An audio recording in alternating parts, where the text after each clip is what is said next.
Welcome back, everyone, to another episode of SaaS Buyers Club. I'm your host, Omid. I'm your host, Joe. And today we're interviewing Sam Arami from the AI Clubhouse. What's going on, Sam? Not much, guys. Thanks for having me.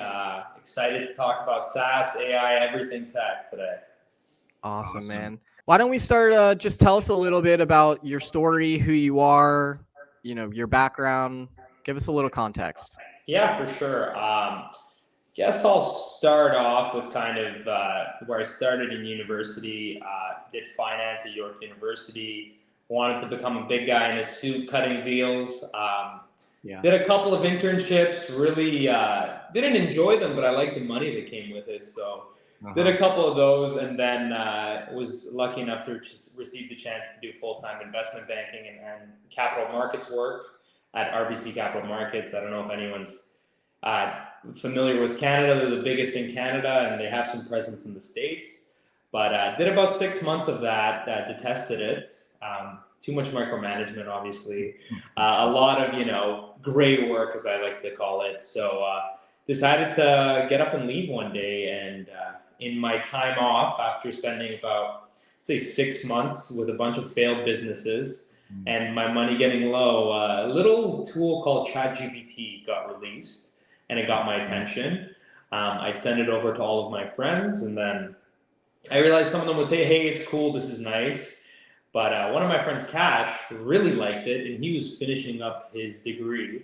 And he said, hey, man, I can't get enough of this ChatGPT thing. I've used it for my last 10 projects. I've never gotten higher grades in my life before. Let's do something with this. This is cool. So I said, yeah, for school, maybe, I don't know. But I was thinking, there must be some use of business for this. So I said, what's the number one way to start a business in 2023? Start making content. Start making videos, as Gary Vee would say. But we tried everything. We started with a long YouTube video. It took me about 8 hours to record a 2-minute video. That was very basic, and I had to, the first time dealing with an editor and everything of the such. And then I said, hey, you know what? Screw it. I'm going to just edit it myself on CapCut and take. So I was in about March, right when the hype and hysteria was really ramping up. I made very simple videos. I'd have like 2 cameras set up. It was an awful setup. No lighting. Like half of my face was covered on the side angle. And I realized, hey, it might be time to employ an editor, but just put my head down, and me and Cash would sit there and just for hours in a day doing, the first time really doing any type of entrepreneurship, and we'd be sitting there wasting time. But it was fun. I mean, when you first do it at the start, it's all out of passion.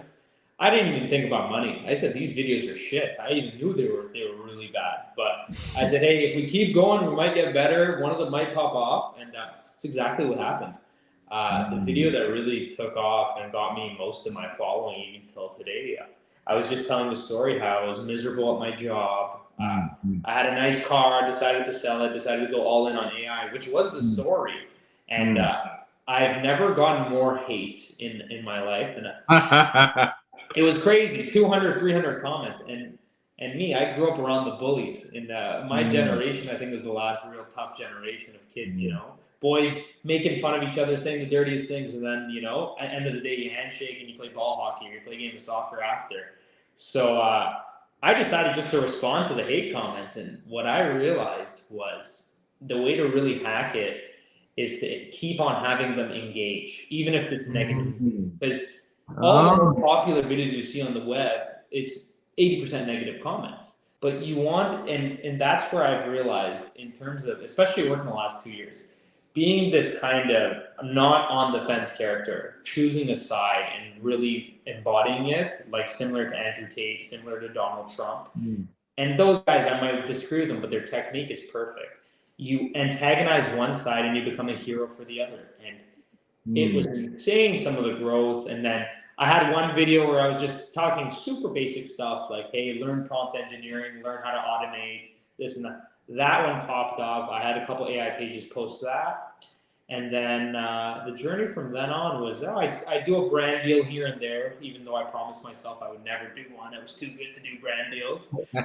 And then I realized like people were coming to me for consulting of the like, and we did a couple projects this summer, worked on some micro SaaSes. really tried to understand the game, but we ran into one key problem, and that is whatever service you provide, especially whatever SaaS you provide, considering the podcast we're on, it has to solve a problem and it has to do it in a very systematic way. If it's just one general all-in-one solution and you constantly have to adjust for everybody, you're going to run into a lot of problems. You're going to run into over-customization, which takes a lot of time, and you'll never get the perfect solution because people will always find a way to say, oh, I need this though, and this needs to be better. But really being able to productize your work and your services, I think, is one of the craziest things. And that led us to what we're doing now. So we're partnering more exclusively with corporate-backed VCs and that are kind of in it for the long run. So instead of just them doing one video with us and us promoting it, we are kind of invested in their business in a way, and they're invested in us in the long term. So not just, hey, we post a collab post and everything, like we are their media brand as well. So that's helped us a lot. And now we're doing a government funding program with the government of Canada. It's helping digitize Canadian companies to remain competitive in the global sphere, especially if you guys know the story of Shopify and Lululemon. The second they could escape Canada, that's exactly what they did. So I think the government of Canada doesn't want a repeat of that, especially with companies, the small to medium-sized enterprises, which we're dealing with. So we have a great program where the cost of our consulting is covered by the government, as well as access up to $100,000 at 0% financing.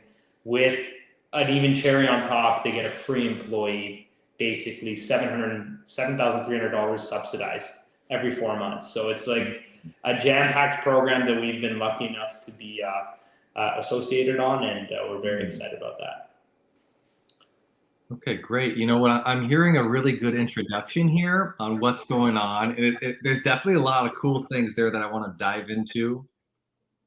I'm going to do a little pause. I'm getting a little reverb. Let's solve for that real quick. I'm good. I don't hear reverb. You don't? Sam, I don't hear anything. It might be, this room does have a bit of echo. Okay, well, if you guys aren't hearing it, then I mean, that's definitely odd, but I guess. No, you sound fine on my end, yeah. Okay, well, I guess then it's a non-issue. So. It's a haunted Airbnb. Oh, no. So I guess I'll go back to, I'm just going to start over on that one. Yep. Okay, so what I'm hearing is a really good introduction here about what you've been up to and sort of how you came to where you're at now.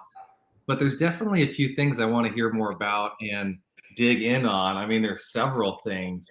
So why don't we go ahead and do that?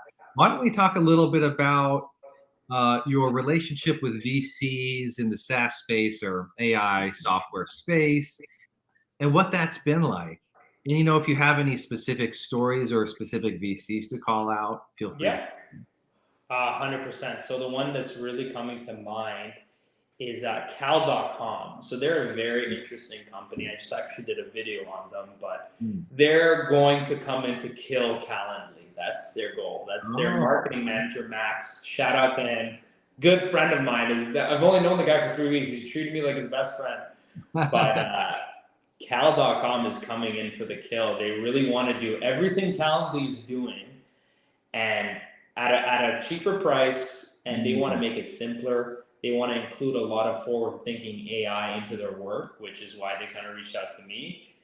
And they're backed right now by Toby of Shopify, Alexis Ohanian of Reddit, and last, I believe it's Chad Hurley of YouTube was in the latest round, or he may have been in the seed round of the other two the other way around.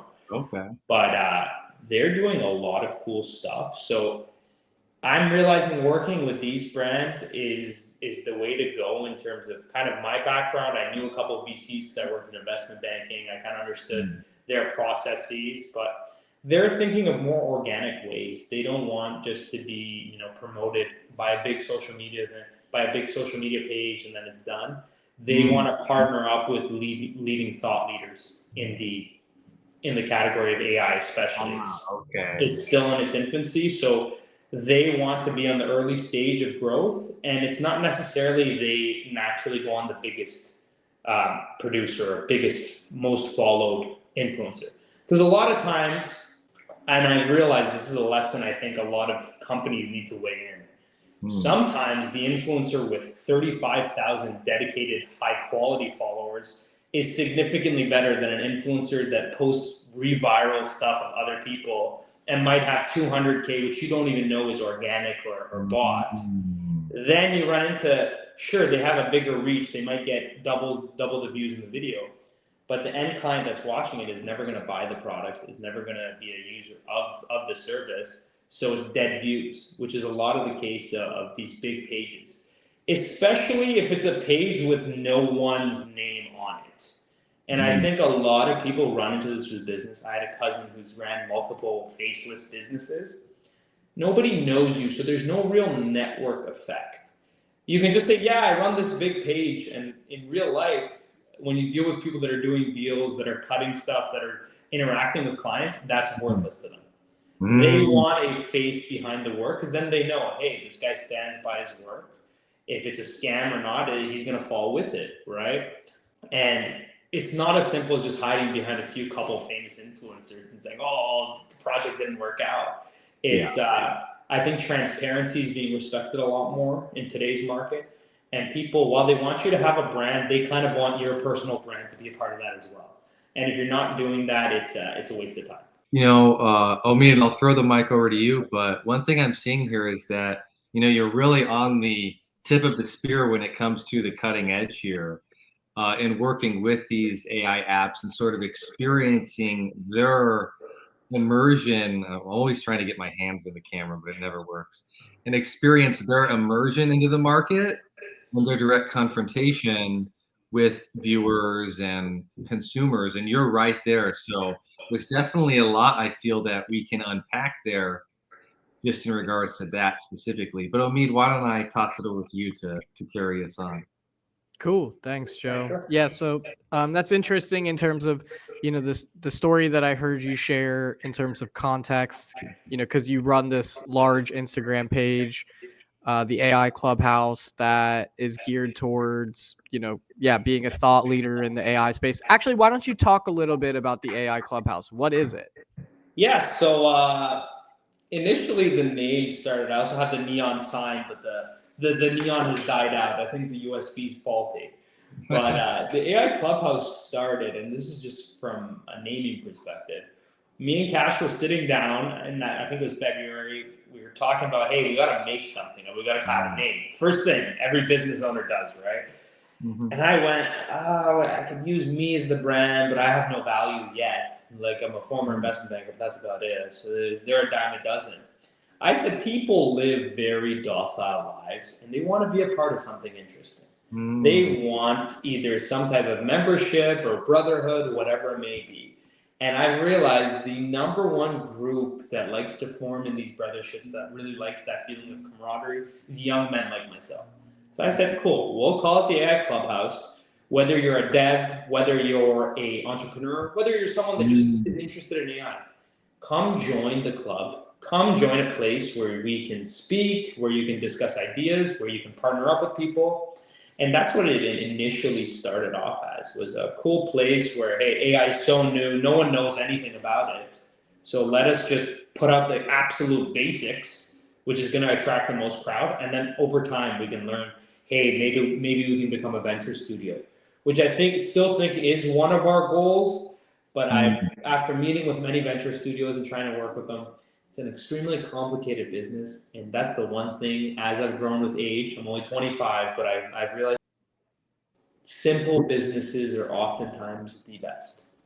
You never want to get into something where it's 4 businesses in one, and there's a bunch of moving parts. Yes, it sounds sexy and cool. You might impress your first date, or you might impress one of the VCs.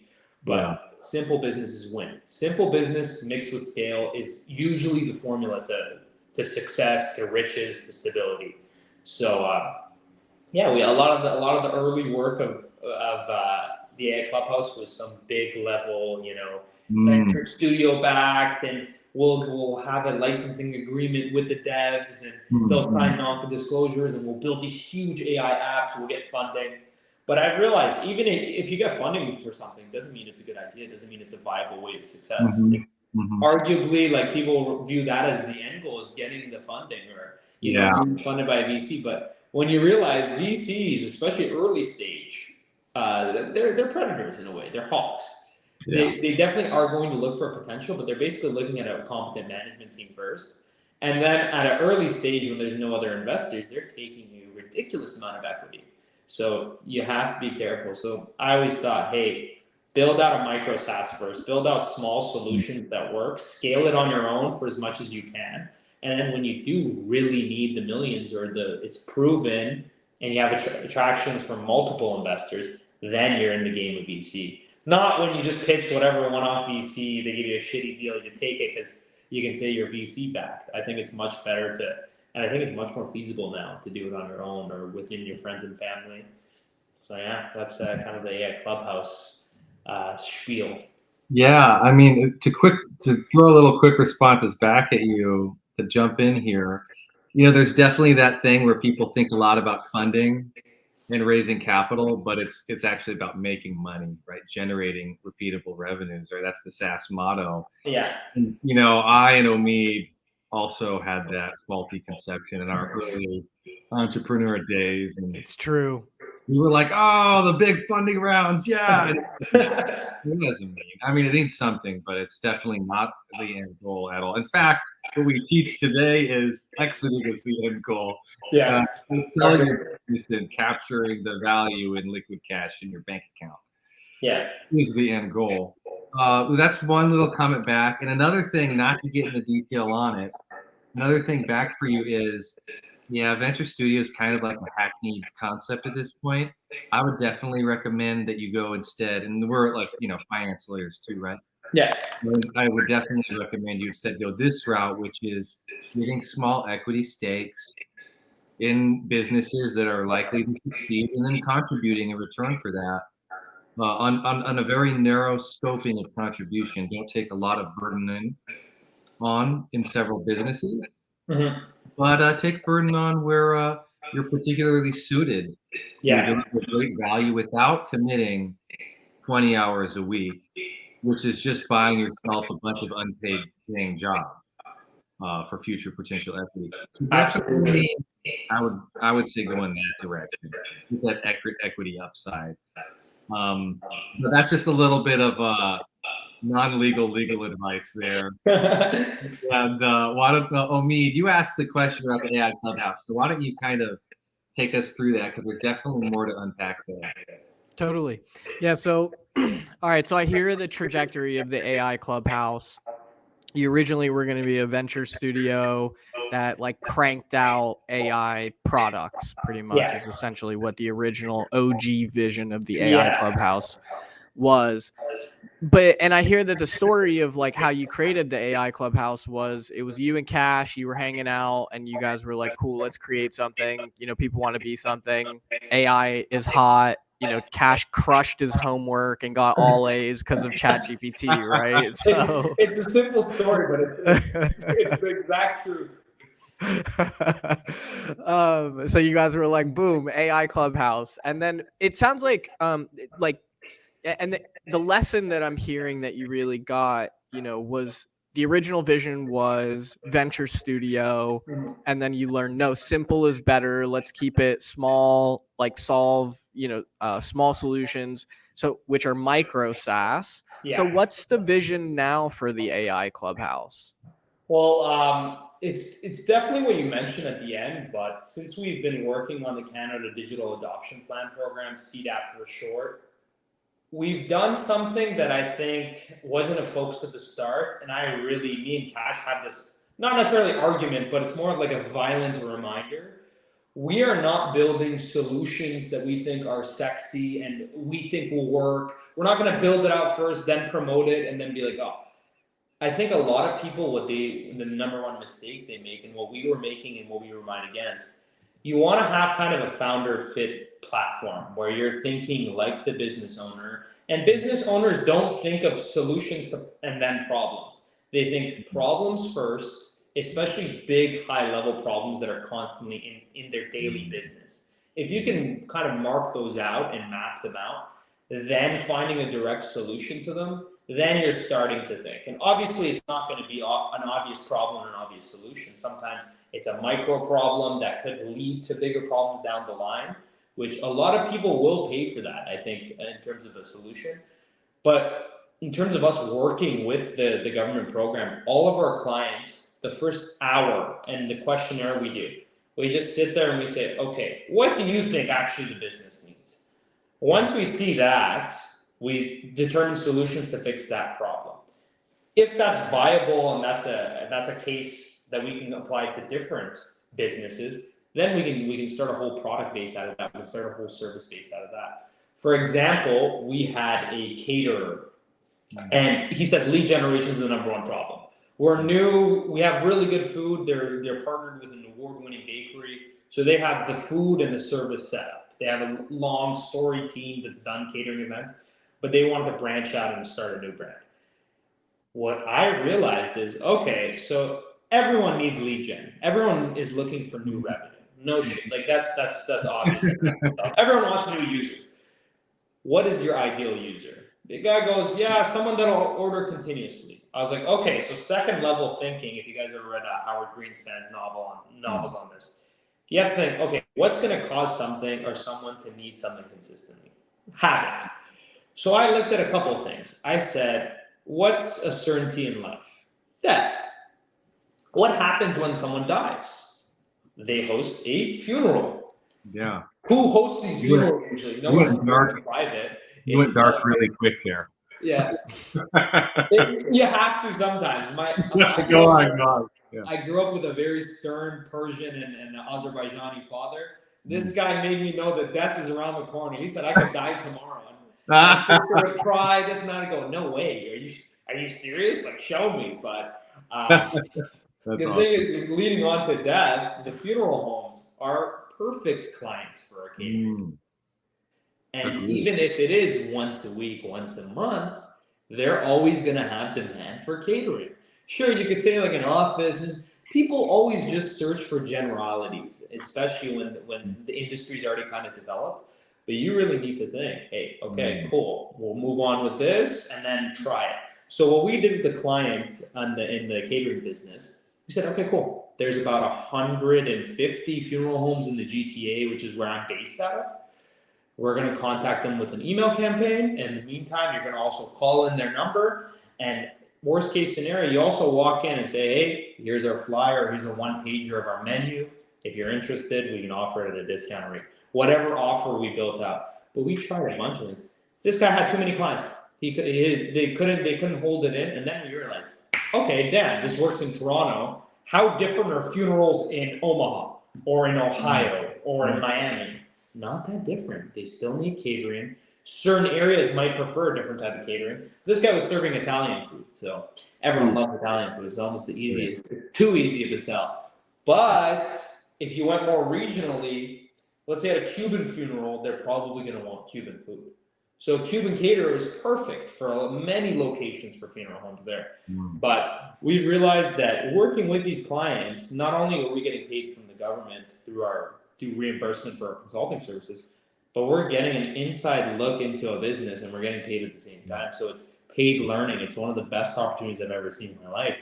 Yeah. Every business, I'm sitting back listening to them, and it's not just lead gen for some businesses. Some businesses maintaining the quality of their service. Some businesses, they want to go viral so a specific item can sell quickly. But I realized like a lot of these digital guys and a lot of people in the marketing industry will emphasize SEO and stuff like that. But when you're selling, let's say a high ticket in-person service, or let's say a car, anything high ticket typically, it doesn't matter if you're the first person to pop up. If they're making a decision that takes some time, they're gonna research. They're gonna ask their friends around for referrals. Sure, if you're buying a e-commerce drop shipping product, you're gonna want to be number one in the videos, on the IG, on the Google search, because that's a one-click buy. It's a short sales cycle. But the longer the sales cycle and the higher ticket the product, usually the less SEO matters. Usually the less your social media matters. It's really your reputation and how you are on the sales call. Love that. Joe, was there something is there something coming up for you? Sure. Yeah. No, I was going to comment. No, that's wonderful. I'm definitely seeing how, you put together this clubhouse around such an important issue. and topic, and can bring various people in the community together. And then how you're applying, a lot of engineers usually don't have the best business skills, and there's definitely exceptions to that rule. Yeah, That's just something I've learned.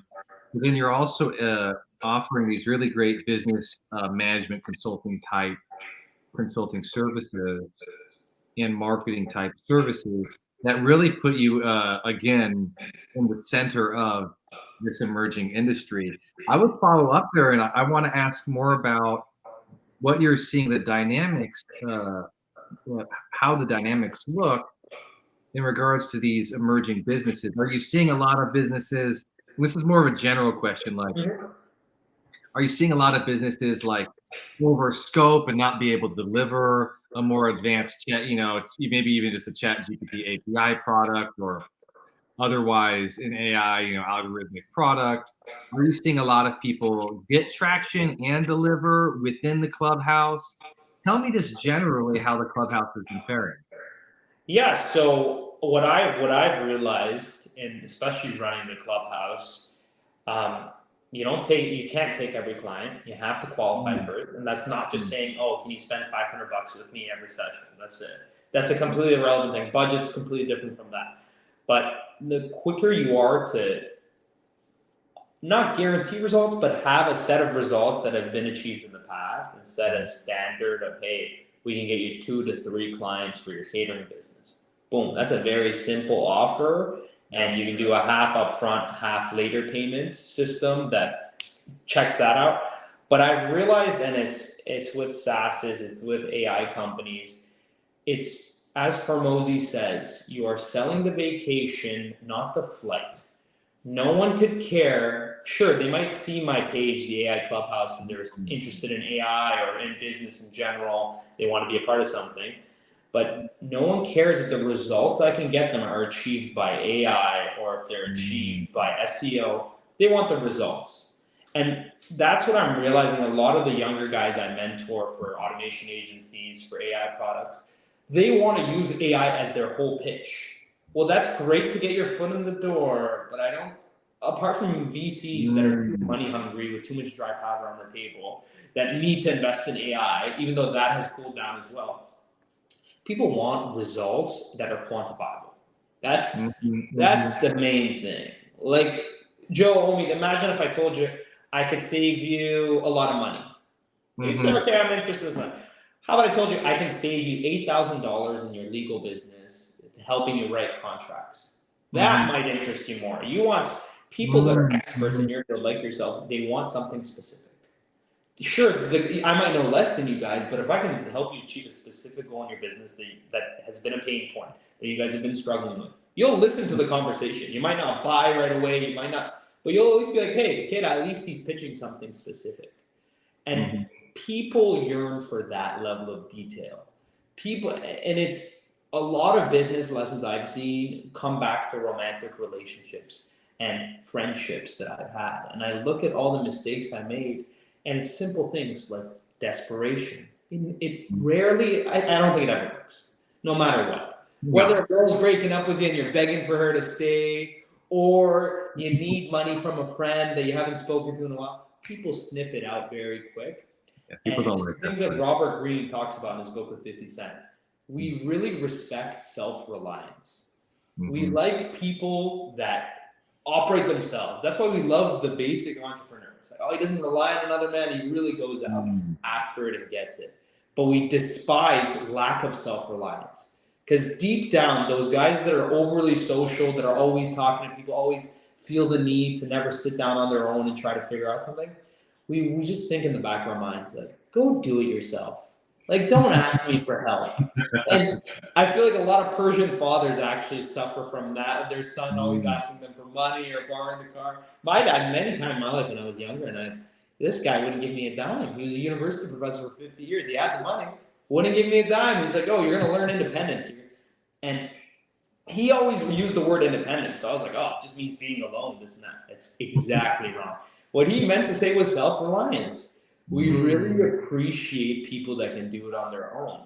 So when you're showing a solution for whatever, it's AI, it's a SaaS, If it's saying, hey, I built this out because I was experiencing this problem or my best friend was experiencing this problem, people will listen. They'll be like, okay, A, the guy's in the business. B, he's found a solution for him. Maybe he's lying, maybe he's just advertising. But C, can I see it? Can I see a demo of it? Can I get it for free? Boom. And that's where the business owners or the creators of the SaaS or AI tool have to really go, okay, ideal client, let me get in front of them. Sure, I might run the risk of annoying them, but if I just stay quiet and try to promote myself and never get any traction, it's pointless. Yeah, no, definitely. You have the IB background, but I'm definitely getting a lot of like marketing vibe from you. Did you do marketing in university? You did finance, you said. No, I didn't. I didn't do a lick of marketing. I've realized the best thing you can learn about marketing is learning how to dress well and learning how to speak. I was just gonna say, I think what he really means is, dude, you can sell. Like, Well, no, I meant he I could tell he understands marketing from a very fundamental perspective, and even a lot of, no offense, I have a lot of marketing friends, even a lot of lawyers. No formal training in marketing. I just realized kind of this isn't too much, but I watched a lot of sports, listened to a lot of rappers. I've seen what works, seen what doesn't. I see kind of it's all power dynamics in life, right? Mm-hmm. People, how you present yourself and how you speak, what tone, everything is important. What people like to think, a lot of people are very big picture, and that's always good at the end of the day to sit down and say, hey, this is my angle. But the micro details really matter. And people like to think, and the people that act like they don't, they're usually sloppy. And when you're dealing with the elite business owners, the guys making money, they don't have time to make new friends. They want guys like them, which is rare typically for them, in their mind at least, because that's one of the habits of extreme business leaders. They want a guy that's sharp, that's ready, that's making money as well, that wants to share in on the riches. And a lot of them, they get to a point, and it's one of the laws of power. I forget which one. I think it's maybe 34. It's like, never isolate yourself in your own castle, and that's what a lot of people do. They might do a big exit. They might, think, oh, I'm Big Dick Willie.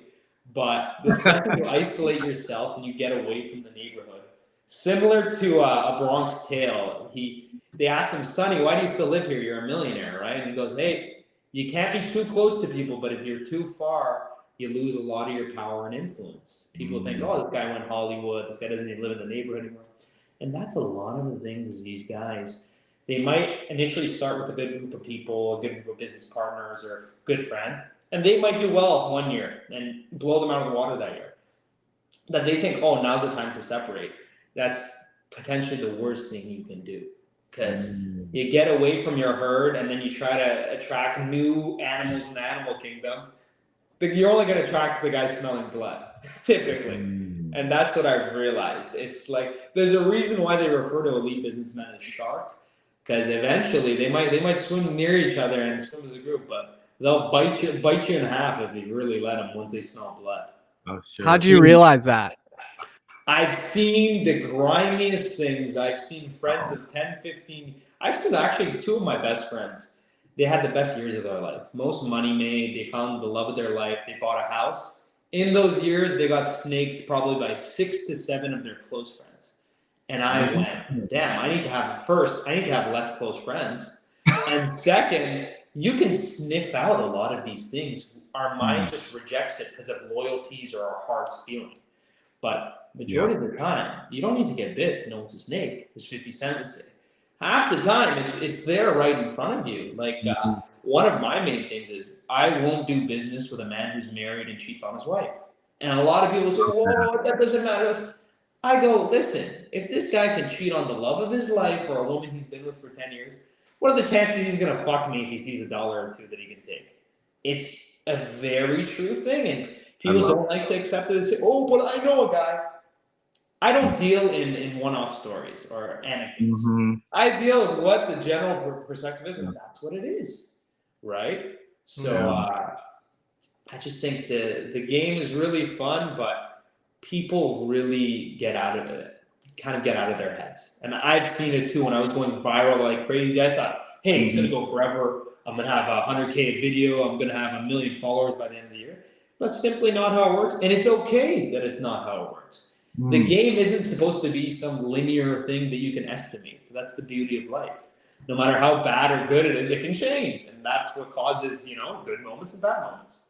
Yeah, no, that's a lot of really insightful stuff, and it's really cool to hear about the learnings you've had on your journey presently and prior. It's cool for me too, because obviously we're lawyers, so Yeah, we're used to seeing the dirty things happen, and you have to protect the client, or yeah, maybe we're the hired gun when the client wants to go after somebody, and we're the lawyers for that.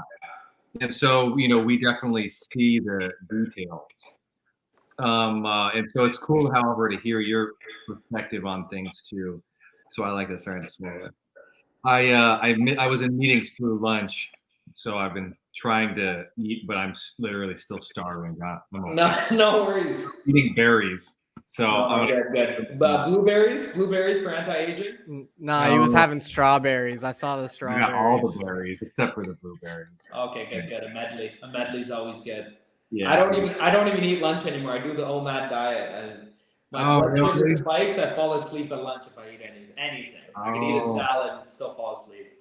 I see. What I do to balance that is I work out just before lunch, and so No, I don't. that's just a bit of fuel. Yeah, that's perfect. Yeah, gotta get that workout in. I'm at the age, so I'm 36. I'm at the age now where it's more important to me than to work out and to nap than anything Yeah, else in yeah. the day. It's like nobody's gonna get in the way of my, No, especially when you work at big law firms and they're like, work 12 hours straight. yeah. And I'm like, you guys are not gonna live for that long. Not as long as me, anyways. Listen, I have a buddy at Kirkland Ellis in Chicago. This guy, he booked his wedding a year in advance. I hope they give him time off. That's all I'm gonna say. He had a closing the night before. Sorry, honey. Yeah, and God forbid, I don't want to make the trip there and just see the bride crying for 2 hours. Yeah, for sure. I definitely. Oh, go ahead. Were you gonna say something? No, go ahead. What are you gonna say? I was gonna say I definitely always get flack, or have gotten flack for the lawyer work hours. But our law firm is like really value oriented, and so that's one of the cool things about when you run your own shop, you can do what you want to do. Yeah, And so, we're really good about protecting ourselves from our own worst inclinations, like that big law, work behavior, etc. Like that's a big thing for us. Nonetheless, sometimes you got to work hard. One thing I want to hear more about is I want to hear more about the apps. There's 3,500 members. To me, so okay, actually, let me give you some context. I'm a normal person who has gone online and watched a lot of videos trying to learn about the newest cool AI app, but I don't have all the details. Like, oh, here are some of the coolest trends, yeah. or if there's anything. I think it's still too early, but if you even have any information about which businesses are more likely to be bought, or there's certain businesses that are being hunted for by corporate buyers. Probably too early for that still, but how about some more information from you just on the AI market and these businesses? Yeah, so I'm not sure if it was McKinsey or Perea Partners. It was one of the big consulting firms, but they're speaking about how we've entered into the new phase of AI. So the initial phase one was overvaluations for AI companies from VCs, the boom of ChatGPT and these ChatGPT based apps off of their API. And how everyone was just impressed. There was no real market for realistic valuations or measuring the success of these companies because it was the first 8 months of 2023.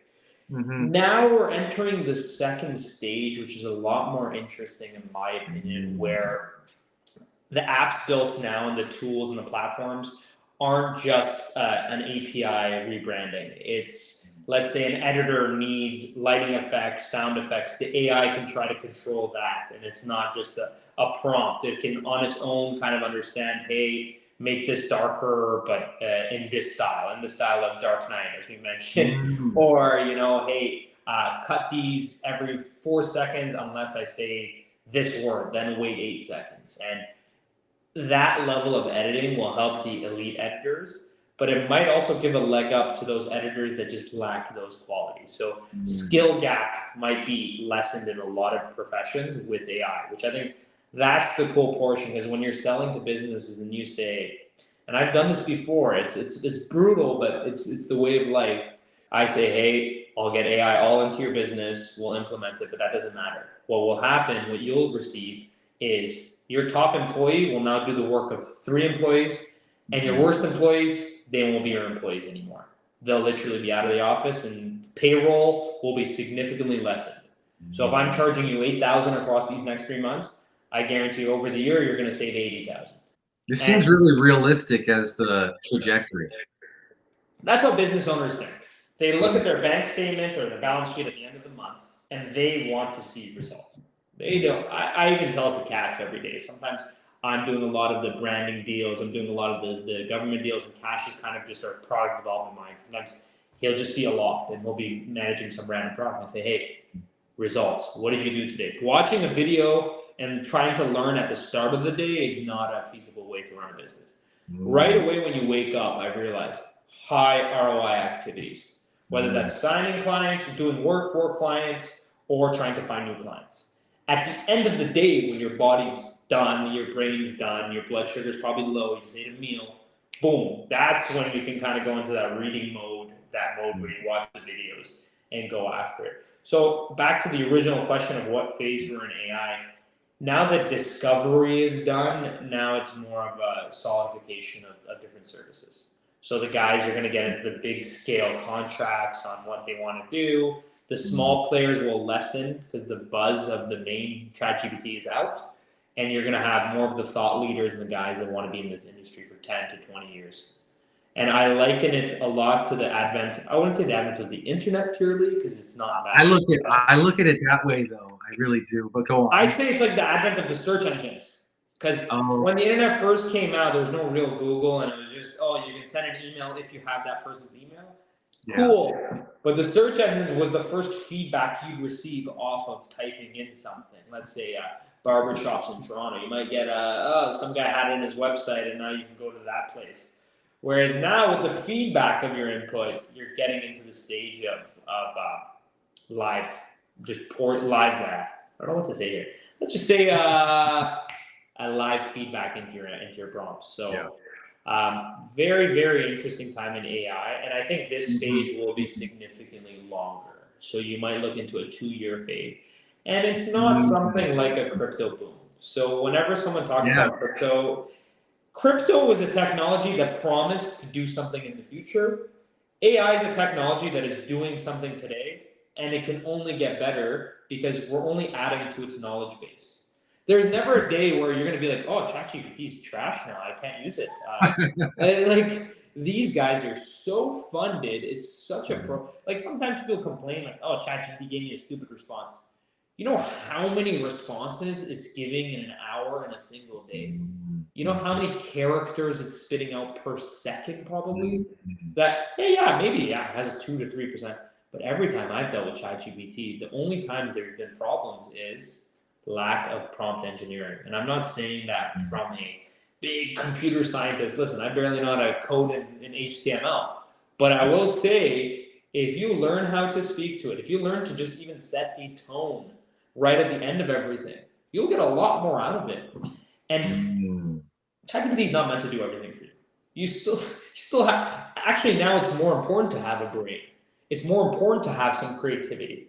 But in terms of developing a skeleton, the work that used to take me probably, even when I was early in ChatGPT and I barely knew how to use it, the work that would take me an hour for a client takes me 15 minutes. Because it's 5 minutes to create a very high level prompt, 5 minutes to take it in and maybe copy paste most of it. And then I go through and I change the words. I say, hey, no, that sounds robotic. No, that's too general. No, that's the wrong name. Boom.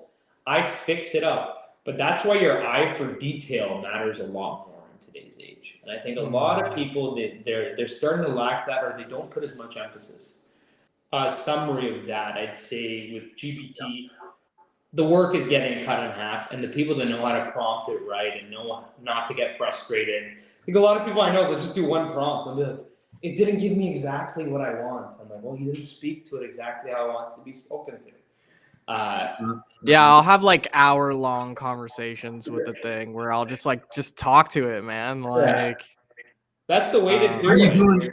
Are you talking to it now, me? Because I am. No, I know you lawyers it's are actually really busy. talking through me. This podcast is ChatGPT, which is me. But they just released the audio feature, and I'm literally using it all the time.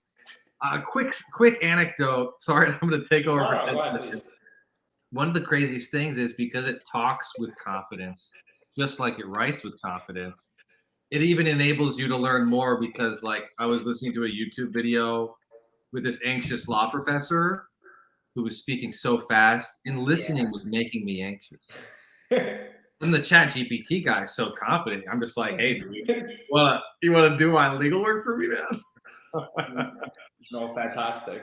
That's a little anecdote. I do want to tie off here with what you said. What I'm hearing is that the AI space, let's just say the AI space in general, or to the extent you've been involved with it, you've been seeing it come out of that hyper growth hype phase and into this incubation period where the eggs are hatching and the newborns are really coming to interface with the market. And I find that as a really, and you're saying that could take maybe this phase of the next 2 years. And I find that really interesting also in light of the contrast you made with crypto, because crypto is so not comparable. It's so dissimilar to this marketplace. That's like a permanent hype fest. I'm a big I make fun of crypto. There's legitimate crypto. We're one in the same, Joe. We're one in the same. Okay, I've always been a huge dick about crypto. If somebody would ask me, hey, should I buy Bitcoin? And I'd be like, are you a professional trader? What are you doing? Like, this is this is bullshit. And then some of my buddies were professional traders and made a shit ton of money off it. So there's it's not all just bad. But different to crypto, it makes sense, as you're saying, that the market is entering this place where now these small hatchlings are finding room to walk and growing. And in particular, I find it really interesting you mentioning one of the trends being that they're going into this space where they they on a B2B side for enterprise buyers, they help out with certain job functions and make them efficient. And that seems like something that's very realistic as a product that can be applied in so many different verticals and industries, yada yada yada. So I find that interesting too. Tying that back to the M&A world of things, just with where AI businesses may be reaching. As the years come, of course, it's going to become super common for more of them to be bought and sold than we've seen historically. In other words, I'm seeing it as being like a huge trend that's going to be popping out, buying and selling and adding on these new growth AI businesses. And one of those angles this is just kind of vibing.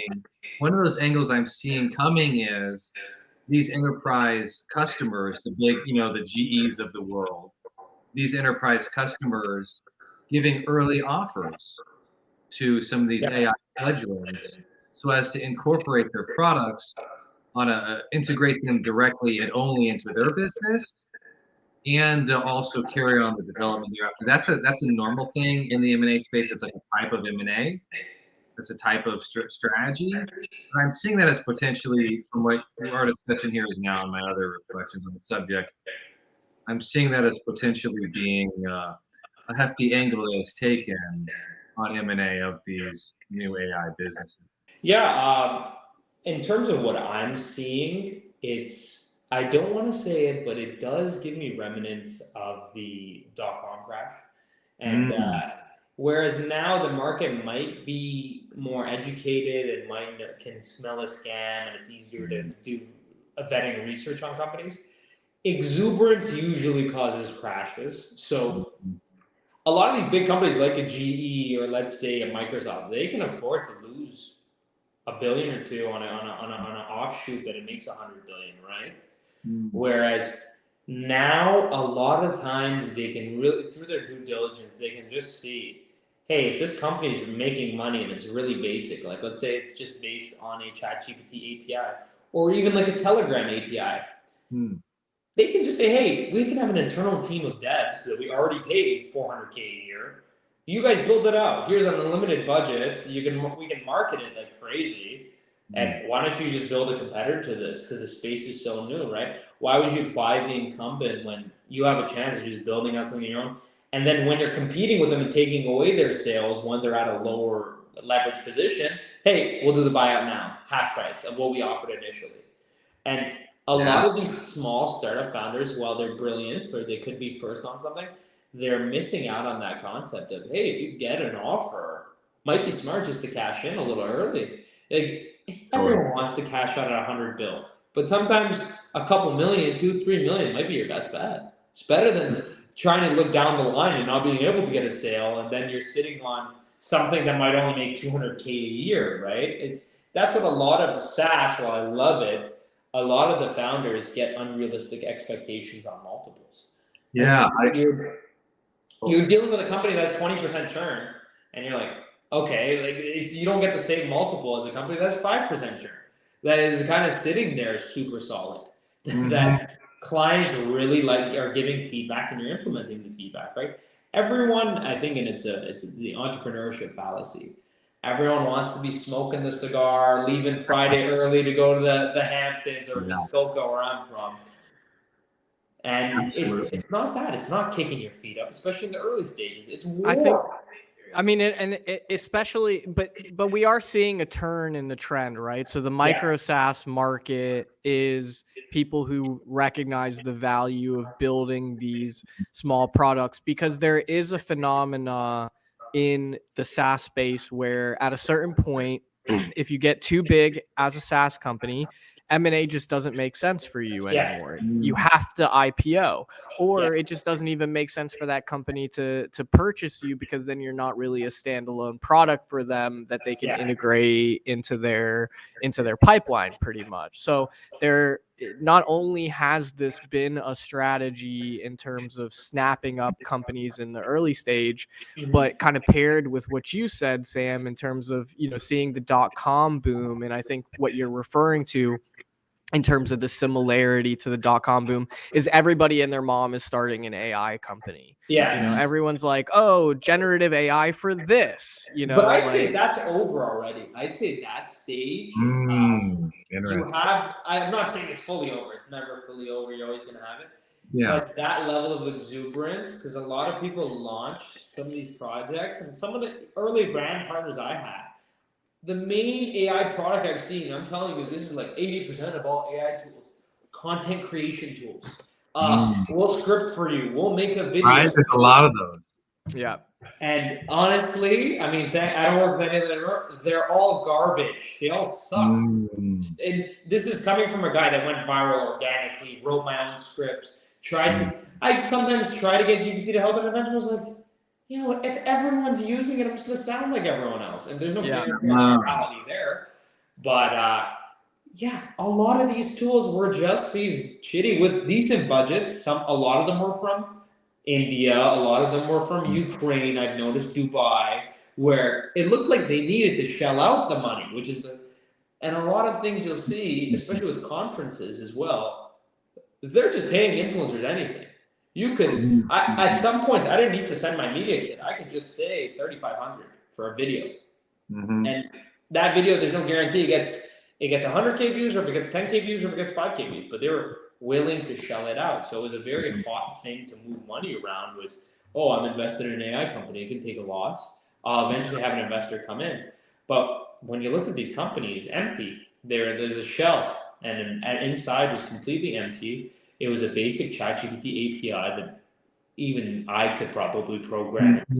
Right. I mean, there's for sure a line standard in terms of, like, if you're developing your own, training data and feeding it into a model, for example, that's going to be much more valuable. We're seeing a ton of investment flow into AI specifically that applies to like vertical SaaS, for example. It's like AI for this. Have you guys looked at Air AI at all, or no? Air AI, is that marketing one? It's the Tesla's, sorry to interrupt, but this Tesla's customer service is using it now. They're virtually trained salespeople the amount of volume they can do is insane.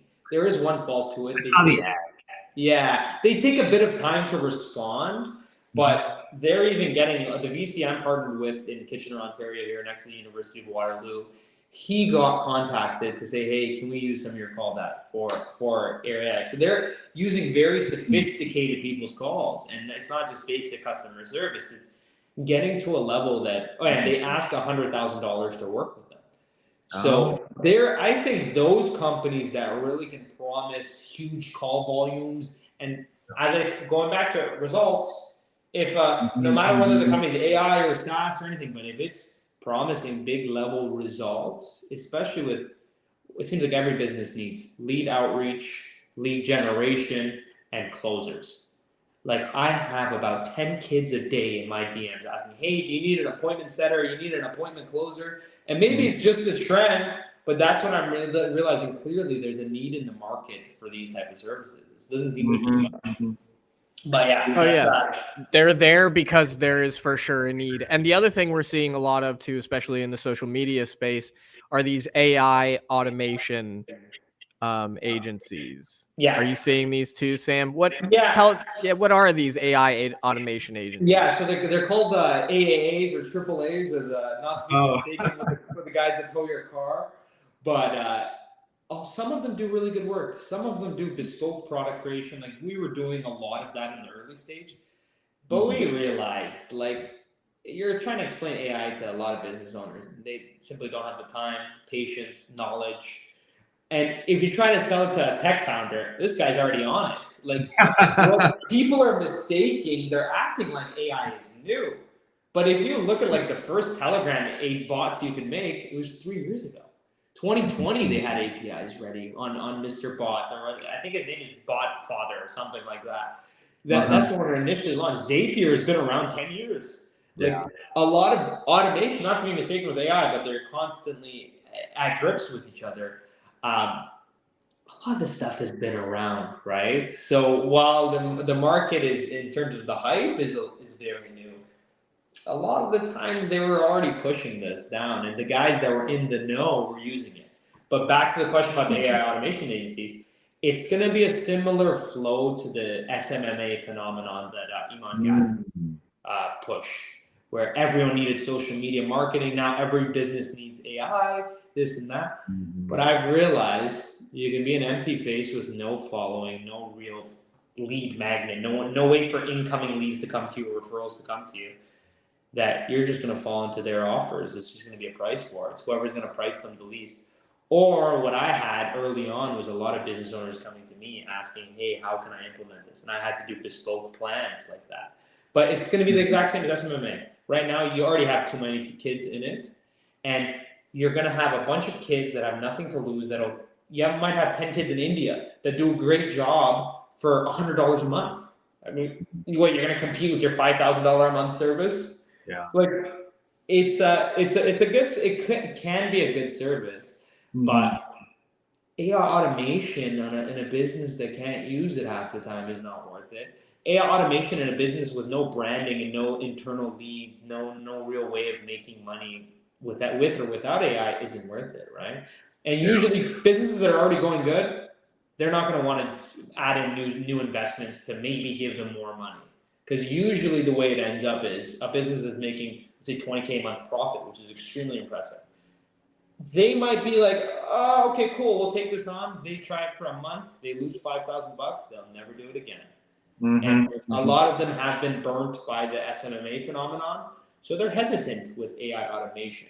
Yeah, one thing I want to speak to is something you said just a little earlier on, which was that, some of these businesses, they just don't have that big of moats. A big corporate buyer could learn about their product, have their team build the same exact ChatGPT API. It's a really interesting issue because there may have not been anything ever before in the software space which was so easy to replicate. Yeah. Except for some of, and definitely not all of, some of these new fledgling AI startups. Ironically, they may be using AI to build the AI startups. And so, I comment to Omid about that these people, these businesses don't necessarily have the moats, which is super dangerous. That's obviously a huge problem for when you think your business is doing well and you just go to try to sell it, and people just aren't going to be willing to pay you if you have 5 competitors with the same feature set Yeah. and your growth, like you've mentioned, and your pricing is suffering from huge price competition. Yeah. That's a big problem. I definitely would have to say that just from like how would I comment back to that? I would definitely have to say that part of that's going to be like an early stage patent strategy to see if Yeah. there's any IP, which software founders don't typically do, right? Software founders usually think I'm not going to get a patent initially, which is obviously Yeah. in many ways. But in this case, it's particularly dumb because it can be such a huge method by which you can build up your moat. So that's one thing I comment. And I guess another thing I comment is I would just repeat what you said. Again, coming from a professional M&A advisor perspective, I'd repeat what you said about, hey, if you're getting a few $1 million offer, know the value, like, and don't. Yeah. If it's worth 2 million, then you should probably sell it because you might not get that offer. Bro, even a lot of people at 500K. I knew a guy that declined an offer the other day. He's 6 months in it. He runs a pretty novel, but I wouldn't say, I don't know. I think it could be replicated pretty easily. He got 500K quick, all cash offer. I said, hey, listen, you could probably just sell it. They might make you sign a non-compete, whatever. You can make a similar product or in a different industry, and now you have 500K to breathe. This guy's living in a $1,900 Canadian, which is I think like 1,700 American condo in Toronto, in one of the dumps of Toronto. I said, hey, listen, take that money, go even live in Singapore or something, go live in Malaysia like a king, and go work. And he said, no, everything has come to this moment. And as founders and entrepreneurs, we like to act like our story is the most unique, but being able to rationalize and remove your ego is the best thing at times, right? And I think Andrew Schultz, one of my favorite comedians, said it best. He says, you only go as far as you dream. And it's corny in a way, but if you're, let's say, a comedian, you say, hey, I just hope I make enough to, pay the rent and survive. That's all you'll do. Yeah. And that's not to say in public you go up and say, hey, I'm going to be a billionaire, I'm going to be a Kevin Hart, I'm going to be an Andrew Schultz. It's in private you're telling yourself that, and in public you're putting in the work to show it. So a lot of times these founders, they get deluded in a way, or they employ a bunch of people so they think they're a leader, when in reality is those people would not be there and they would not work for you for free. And that's something like with partnership, and I think a lot of these SaaSes and AI apps, they're realizing, hey, if we can partner with an influencer who will come on as a founder, it's a lot easier to sell a product. It's a lot better branding. There's a lot more loyalty to that creator than just us, like some big wigs from Silicon Valley, or this guy went to MIT, the other guy went to Stanford. He's running marketing. He's running the comp sci portion of it. They don't care. There's no reason for them to stay on. But hey, it's a guy I see every day at 1 o'clock, always giving me free value. I'll use his product. And that's what I had with a lot of my novel. All my clients, they go, hey, yeah, I love your videos. Even the opportunity for me to do the government funding program, the guy saw my videos, booked a call, and he said, hey, I love your videos. I want to put you on this program. And it's as simple as that, right? It's not about going ultra viral and having 1 million followers. I had, I think, 3.8 million impressions in a month. But half the messages were kids from third world countries saying, hey, how can I make money? It's empty. People act like attention is everything, but empty attention is actually negative. Because you get excited, you think it's a waste of time. It's a waste of time. It's a waste of time. Now, every time I know I get a message or something serious, hey, I want to work on this project together. Hey, we want to fund you for this. Boom. Cool. I'd rather have that and have 10K views on the videos than sit back here and say, oh, I'm some big wig, I'm doing super well. I'm not an actor at the end of the day. I can't do videos for my whole life. I'm not going to be this handsome. Who knows, in 5 years I might be a completely different person, right? So for me, it's like, hey, if people are going to, founders, if companies want to stay competitive, not only do you pay the influencers, but you give them some type of equity, or you give them some type of thing where it's like, okay, they're really using their high quality audience to bring in stuff. They're able to put their client. A lot of times, these are creators like myself, or creator founders. So while we do like the video, it's not our main income. It's not our main win in this. And when we do have clients, if we're partnered, let's say Cal.com, I'm recommending it to all of my clients, and they're going to recommend it to their friends who are probably, if they're an entrepreneur, their friends are probably entrepreneurs, right? So that's a natural organic referral for Cal.com that might switch people from Calendly. That's a lot more valuable, and that's if they want to get acquired, which I think they're good for a while. That's a lot more of a push of saying, hey, we have a referral network base that's crazy. On average, actually, and shout out Max for telling me this stat on Cal.com. On average, the average user of Cal.com recommends 25 other people. Wow. That's the type of companies I like. Where I'm like, wow, people are proud enough to really push this product onto their friends. Yeah. And that shows true client happiness. That shows dedication to developing the product. Because there is no way, if it was some cheap mimicked product that anyone could do, that they'd recommend even another person. But the average bringing in 25, that type of growth, that's what I think in terms of an exit, that would be a great stat to say. Yeah, for sure. So, by the way, so one thing that we usually do teach people or tell people is that, like, there's a specific buy box or exit. Sorry, I meant to say exit box because there's a concept for buy box when you're the buyer. I'm talking about when you're the seller. There's an exit box for where you kind of just, if you're a technical founder, you don't know the 10 different factors to evaluate to determine whether or not an offer that you're getting is a good deal. So that's something that we walk people through if they're considering selling your business. And that kind of looks like, hey, what's your churn? What's your revenue? Yeah. What's your gross? What's your net profit? What's, stuff like that. Kind of the basics, but also a bit of cutting out that ego that you've been talking about and cutting out that dire, desperate even attachment in many cases. Yeah. And that same intelligent guy, if he just kind of got his shit together, could go make something else great 6 months later. Let's all be clear here. We know these guys aren't idiots. The vast majority of them aren't, who are developing a lot of these products. And so that's one thing we like to tell people about. If you have a guy come up, talk to you, and be like, he doesn't know what to do, feel free to send him our way and have a conversation with him and speak some, just, I was going to say some deep truth.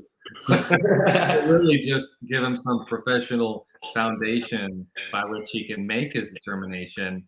Because again, I mean, we've been around the block, and one of the reasons we love SaaS is because we're also we also love tech, and we found I can see you guys light up. Joe more than Omid, but Omid seems like a very stoic character. So it takes I love tech shit. Good. So, and yeah, definitely, you're right on point. It's just fun stuff for us. It's just imagine being a food and beverage M&A attorney. Yeah. Not as entertaining for sure, or interesting. Unless you get free food, then I would love that. Maybe the site visits would be fun. I'd say that. Okay, you got me there, Omid. Maybe I'd like that. But I also want to comment on one other thing real quick. Besides that exit thing, which I think would be super cool, ship guys over to us or talk to us about that. And we can help bring some light to that space. But also on the side of equity participation from your side, offering your great contribution to these businesses, do you already have like a standard way that you go about that? Because these are negotiations that usually we do for clients. Yeah. Do you have a standard way you go about that? If not, we have a standard equity form we could give you that you could use. Yeah, no, that would be. I think I've relied most of my contracts on GPT, which may not. I know the lawyers aren't going to tell me that's the smartest, but no, for sure. I think I really like to pitch equity after I've worked with them a while. I've had a lot of offers of guys saying, "Hey, I'll give you 10%. I can't pay you, but I'll give you 5% of the company if you just promote it once a month and this and that." And as much as I'd love to do it for certain guys, I didn't like them. They're cool. They've never ran a company, or it's one of their first. They don't have a formal equity structure. So who knows? I might get 5% of this company, but this guy could have 10 others. That's why I like dealing with the VC back guys, because they're forced to play clean in a way. They're forced to kind of show their cards to you, and you're in the same way you are. I feel like with whatever business you do, both sides succeeding is the optimal goal, because then that's repeat business, that's future projects, and I'm all about that. I grew up with money. I don't care whether I make 10K this month, and I'm looking at 10 million down the line. That's what I would be focused on. I'd love an exit in a way of all the hard work being paid in retrospect. But in terms of equity deals, I'm looking at a couple of some partners we've had for a while. I have a technical founder that's very interested in having it being consistently promoted. But right now we're busy with that government program. It's very cool because a lot of these business owners, you wouldn't think they're that sophisticated till you really talk to them. You're like, wow, this guy's a genius. No wonder he has 5 locations of even sometimes 5 restaurants. And you're like, this guy has 5 restaurants right next to each other. And you speak to him for a second and he understands the basics. And that's what I feel like it all comes down to. We grow up, we think the guy that speaks with the biggest words and the largest vocabulary and can extend things and talk for hours. You want the Spartan. You want the guy that's concise, clear, can hit it on the nail, can talk to the bum on the street, but can talk to the CEO at the top as well. And a lot of people lack that, right? Especially highly educated people. Like I dealt with my dad, PhD in chemistry, and he was like, oh, this guy just sits and lectures all day. He's a genius. But while he is extremely smart, I think the genius is the guy that can make it work in 3 words, 4 words at times. Yeah, that's legit. I agree with that. A comment about feeling like it's too early to ask for equity. Yeah, that's totally a thing. Sometimes consulting arrangements start one way and end up another way. But one thing to call out for you, and this is just trying to be helpful, 100%.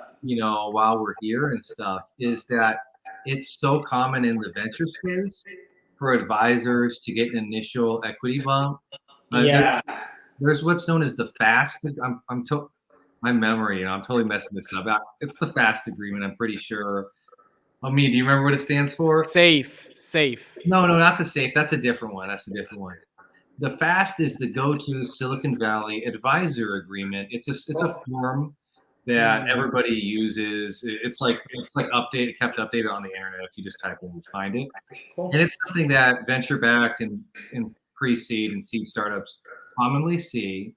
And the real point of it is that it's a really good, valid form you can go to. It's not the one I was referring to earlier that we can provide you with, but it's one that people use for advisory stakes. And I definitely see you as having the ability to contribute even from being on an advisory board, which is totally different than the consulting services we were talking about. Yeah. Basically just being available for strategic guidance. And those deals, people get 1% to 4%, man. Yeah, no, if you guys have, listen, I'm keeping my eye out for everything, but yeah, if any companies that want kind of I have a more modern perspective. There's things that might be a little younger too, but I think that actually helps in a lot of scales because a lot of these companies, especially their marketing teams, they're run by bimbos, for lack of a better word, and they're run by people that think they understand social media, but in the same way, would you take advice on horse riding from a guy that's never hopped on a horse? No, it would be stupid, right? Even if he's a bad horse rider, at least he knows what he should have improved, right? And I write for 2 of the bigger AI content creators, and their teams before were just this basic social media agency team. And my pitch to them was so easy. I said, listen, you can either listen to the guys that follow trends and guys like me to go viral and they'll write you scripts, or you can just take my advice on your videos and your style. What do you want? He said, all right, I'll screw these guys, left them. I charge them half the price of these guys too. And now we have a meeting every Tuesday, and now he's basically writing his own scripts. He just keeps me honest. Hey, what do you think of this? And I don't know if you guys are too familiar with Rick Rubin, but that guy's my idol. Pure tastemaker, thought leader. He doesn't know how to play an instrument. Nobody knows what he does. He just makes magic. Nobody knows what he does, and that's the mystery. In the same way that the girls like the bad boy, the guy's mysterious. No one knows he leaves in the middle of the night. Everyone loves Rick Rubin, and why that's validated. Well, he wrote songs for Kanye, he wrote songs for Jay-Z. So you associate with the best, you usually end up being the best. So yeah, no, any advisor roles at more up and coming companies, I feel like they need, as much as they want to keep as much equity as possible, that equity is the only way to be equally invested, right? Yeah. I had a cannabis company in Toronto here say, hey, can you run the full branding for 3 to 6%? Full branding and marketing is worth way more than 3 to 6%. Yeah. But it's crazy. Yeah. Yeah. Sorry to bun there. I was just going to No, say that, I found that people are pretty willing to give a few percentage points as long as it's communicated to them from an advisory perspective. And if they're not, it's simply because they don't understand the market norm, which yeah. is to do that. And that might be a first-time founder or something. Yeah. But I can definitely see a first-time technical founder being able to leverage a lot of value from you and become that 1 + 1 = 5. Yeah. No, and there's always not necessarily a risk, but it's not guaranteed, right? But Yeah. that's the beauty, is the payoff is much higher always. And that's what I always look for in situations where, hey, you don't lose much and you could win big. Not that it's very likely that you win big, but if done right and you're invested in it properly, it's a no-brainer. I love those no-brainer offers because a lot of people think high reward is usually has to be matched with high risk. Like, oh no, a lot of times, like you set the provisions in place, you set the standard, and maybe it doesn't work out, but then you don't lose too much from it, and you learn a lesson off of the failure, rather than oh, I'm gonna lose, or this time I got $1 million. People just think, and it's. I love the 48 Laws. I know it's very typical for an Iranian male to love it, but it's one of my favorite books. He says specifically, people that are less greedy, that will give away their last dollar, always end up surviving. Always in times are really good or doing amazing, right? And I was always of that school of, listen, money is here. You might be able to keep it. You might be able to pass it on to your kids, but it has to be spent one way. You can buy yourself a bunch of nice clothes, or you can invest in people's businesses. You can move money around to really help you in the long term. And some people don't get that concept. Some people think, like, even as it's as simple as when you go out to lunch with anybody, hey, just offer to pay. You're not going to think about that $30 or $40. It depends if they're getting champagne, but let's assume not. But the gesture, they'll always remember, right? And people are always more willing to give you a favor when you're not expecting one, when you don't need one. When you need one and everything's like this, you're messaging that girl that you loved all these years, and randomly they're not going to respond to you when you need them. But when you don't need it, things just hop into your life. Opportunity, good friends, you love your life, you'll never know. But Back to that point of Yeah. self-reliance. Yeah, it's true. That's the game, right? And in the VC context for founders, actually, yeah, I mean, we talked about at the beginning of the show about how I think for a lot of first-time tech entrepreneurs, they believe that VC funding is kind of the pinnacle or the aim, but real experienced founders and entrepreneurs actually know that the game is your business is so good that VCs like drool at the mouth at the opportunity to be able to invest in your business. Yeah. And they like knock at your door, and actually they recognize that venture capital, in terms of equity funding, usually is the most expensive capital. Joe, I always hear you say that in terms of why would they, they have such a great When you business. said Why? that, I was like, where'd you hear that from?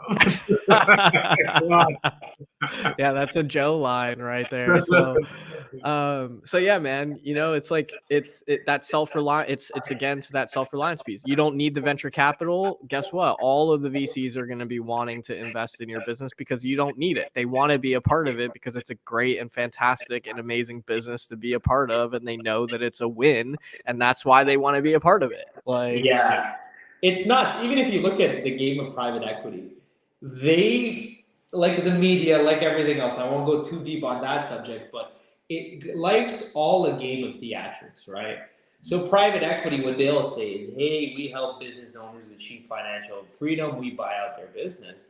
But if you ever look at any private equity contract or look at any deal, founder has to stay on 5 years. Founder has to hit these revenue numbers, these profit numbers, these margin numbers, and then he can get paid a decent amount, right? But if the business owner just did that himself for his business would be 10 times what they're going to pay him. So they try, and I don't know if VC does it the same, but I assume so. They're one of the same. They trap them. So if they don't meet those goals, they don't get their full payout. It depends on the VC/PE, but PE is one of the most cutthroat worlds of these, Harvard, not all of them, but these. Well, that's how they make their money. They're gonna whittle down the price of your business so they could go turn it around for. Well, the dream is too, but PE, especially like if you're just an associate and you're like, oh, I'm gonna perform amazing, they're gonna give me partner share, I'm gonna get carry on all of this, and then boom, you worked 5 years, you made them $40 million, and you're sitting there like made $300K in a year, and you're sitting there, hey, wait a minute, these guys are never gonna give me shit. They've already hired the kid under me who's just as good, and he's more keen because he's young, right? Yeah. So a lot of these things is fallacies, especially in business. We're led to believe certain things, and the quicker we realize independence, while it might not be as glamorous, like I bet when you guys started the firm, it wasn't Goldman Sachs or Kirkland Ellis level, but that's not the end goal. That's when these big organizations, they really try to pitch you. Even like some of the corporate partners that come in and they say, oh, listen, you get to do this with me. It's all a mask. In reality, you're just a small moving part for them, and you really have no ownership. And isn't that like the whole American dream, Canadian dream? Is the own thing is not to be some, reliant guy. And it always goes back to that. When you look at any situation or any conflict, you can follow the money, or you can follow which guy's leading it, which guy has the most power. And usually they're trying to decipher the news story for that reason. And it's hilarious. Like people will get distracted at completely different issues, news stories, when they have to realize that deep down, they're getting their way. They're doing it in a method. And you have to sit back and say, hey, what are they getting out of this? And if you can realize that, the quicker you do, you'll move completely differently. It's insane. Yeah, that's why you need to hire a good advisor if you're selling your 100%. But hey, I love private equity, I think these are just very smart people who know how to turn all the cogs and all the little buttons, push all the little buttons in our highly capitalistic society. Hey, if we were in a value-driven society, then it would be completely different issue. We've all come here and democratically agreed that greed is where value is. And hey, that's what private equity thrives in, and it's a great industry. For like buying, they don't, they're not too much, these are early stage products companies we're talking about here. They're not like in the buy box for private equity yet because they're so tiny. But definitely like any other industry before it, I mean, it's going to be owned by private equity. Yeah, you're probably going to have, my idea is you're going to have a decently sized company come in, buy 2 or 3 of the biggest AI tools in whatever space, whether that's video editing, content creation, whatever, media, or even for restaurants, whatever it may be. They're going to combine it in some all-in-one program and some ultimate AI, and then be able to charge on a kind of SaaS-like basis, a monthly fee or a yearly discount. And they're going to be able to push it as the ultimate AI tool. So you don't need to buy 10 different subscriptions. It's all there for you. It has a bigger development team to work on improvements on it. There's more user feedback loops. And then boom, you have the editing solution. You have the editing AI tool, not just editing for Lightroom and this and that. You take the best of each subcategory and you combine it into one. And that might work. That might actually, the sum of all parts might be less, but I feel like that's where the market will go instead of all these micro products. Yeah, that's very interesting take. That makes a lot of sense to me, which is so ironic because the GAI, the general AI idea has always been, oh, there's going to be this one thing that takes over. We're seeing that it's not how it's evolving, but I think definitely it's going to get there in the way that you've described. Every winner becomes a conglomerate at one point, right? Coca-Cola was selling Coca-Cola, and now they sell everything under the sun. You go to the grocery store, and it's a Coca-Cola product. Yeah, I mean, I haven't thought too much about what it's going to look like 5 years down, but I did. I mean, one of the things I did was I took AI classes back when I took my degree, because it's confusing if you're not into that subject, but Yeah. philosophy of the mind and logic are the AI subsets in the philosophy department at university. And so I was always reading these, like, what the future is going to look like books way back in the 2000s. And I don't know, like, I never thought I would actually know what it's going to look like. And I still don't. I don't know what it's going to look like. I do think it's going to be slower than we thought, though. I think it's like Yeah. 20 to 30 years out before we see a real service that can be utilized in a lot of different ways. Yeah. Listen, a lot. I actually on one of my first podcasts I was on with Brock Wonder, he was talking about he wanted to do environmental law. That was his big, because he loved nature, but he wanted to make money. So he's like, lawyer plus nature, perfect fit, right? Yeah. And he had one conversation that completely took him off it. There was this guy, I think it was 2014. So AI has been around, as we said, especially for precedents in law. But he said, well, they're just going to have an AI of every case, basically look over everything and set precedent on all your cases, that only the elite attorneys will really remain, maybe on criminal cases or maybe on this. But he said anything to do with companies is all going to be preset. So you'll be out of a job. So this guy didn't go to law school for that one reason. And maybe, I don't know, maybe you guys hit the gold mine, but maybe he made the right decision, right? Maybe. Spent years being a very mediocre Omid, lawyer. what do you think, Omid? Pardon? I mean, I think we're doing all right, man. I think we're Oh, doing no. all right. You guys are doing fun stuff. I'm doing fine. Yeah, But what do you think about a new entrant into the legal market today? Is what I'm at. So I actually have a cousin she's in law school as well. So I hope the best for her. But apart from that, I'd say I've had friends that have gone to law school that have been, not necessarily top of the class, but they were top quality business people, and you could tell. They were very punctual. They were extremely well spoken. They could sit down and work for 13, 14 hours, which I think as a lawyer, that ability to obviously think, all lawyers have to think critically. That's not like you're not special if you're a critical thinker's lawyer. Like, that's the necessity, right? Where most lawyers go and burn out is when they're doing the 12 to 13-hour days and they can't survive. And they're done after a year. I don't think any business owner should be doing 12 or 13 hours. I don't think that it's exclusive to law either. I think that most business owners severely struggle with understanding. My coach, for example, says if you're working on like 16 hours a day, it's because you don't know what you should be working on. Yeah. Like you're just working to work. Yeah. Business should be systematized. It should be automated. It should be delegated. Like everyone should know exactly what the part is and what it does and why it does it. And everyone has a task that they're supposed to do and be like super optimized. So, I mean, to the point of like, what do I think about AI as it applies to the law? I mean, we're seeing it fundamentally transform the legal industry, and not in the way that all the lawyers thought that it was going to transform the industry, like from a fear-based perspective of this thing's going to take my job. It's actually making it so we can all be better business owners for the most part.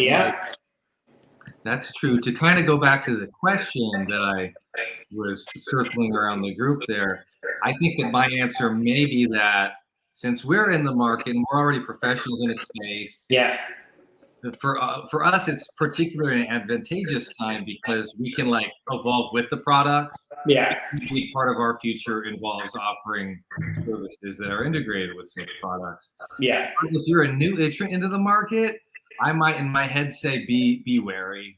Go do a job that like requires a physical element and isn't all purely intellectualized labor. And then you'll have another good 30 years of protection. Yeah, I think that's why creativity, as much as I don't want to be Gary Vee, because I hate that guy and I hate the Jets. I'm a Vikings fan. Creating content and having some type of brand, and people think you need to have a big audience. And I say this with a decently big audience, but even when I had more confidence at 1,000 followers than I do at 36.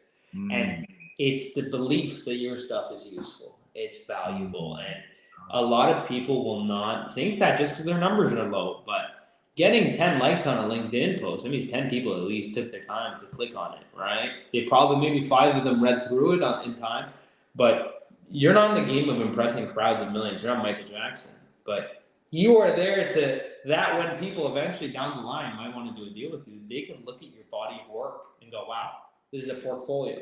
This guy's been doing it.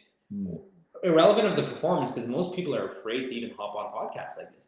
And that's not a slight at them, that's not a slight at us, but being able to put yourself out there and expressing thought is a very honorable thing. It shows self-reliance in a way, right?